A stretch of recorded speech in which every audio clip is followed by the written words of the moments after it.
Hi there everyone, welcome back again to another video of iPad Essential, where we're going to talk about how we can offload data from OneDrive such that it doesn't occupy my iPad space.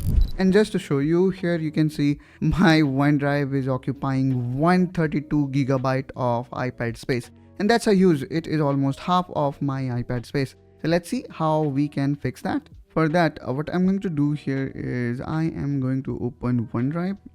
And here actually I didn't find any specific setting to remove or kind of offload the data.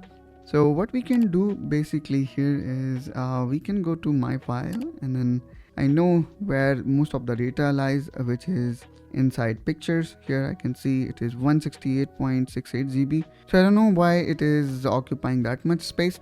So what I can do in this case is I can simply select OneDrive and I will remove it. So if you are removing the OneDrive, that doesn't mean that you are deleting everything here. This is, we are just doing to offload all the data to free up all my data. And now again, if I go back here in setting and see the iPad storage, there we go. I have around 104 gigabyte of free space now available. Now let me again go back to App Store, and then I can again re-download OneDrive. So this kind of cleared all the cache or the space that was in my iPad. And if you know the better way how we make sure that OneDrive once upload the data to online in iPad, it should be removed from iPad. Now let me open it again, and then here you can see I'm gonna click on turn on backup, and then again I need to allow access such that it keep on taking backup.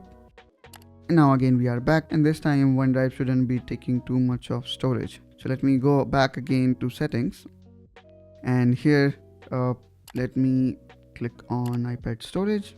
So now let me again look for OneDrive, and now it is only occupying 300 something MB of space. So that's how guys you can fix the issue. And of course, if you know the better way, please do let us know, because I do not think so that it should be like this, but still it works and you can utilize it without worrying about any data being deleted. That's all guys from my side in this video. Hope that you find this video helpful and informational. If so, then please make sure you subscribe to iPad Essential for more such iPad related tips and tricks. And I will catch you soon with one such another video. Till then, you take care and bye bye.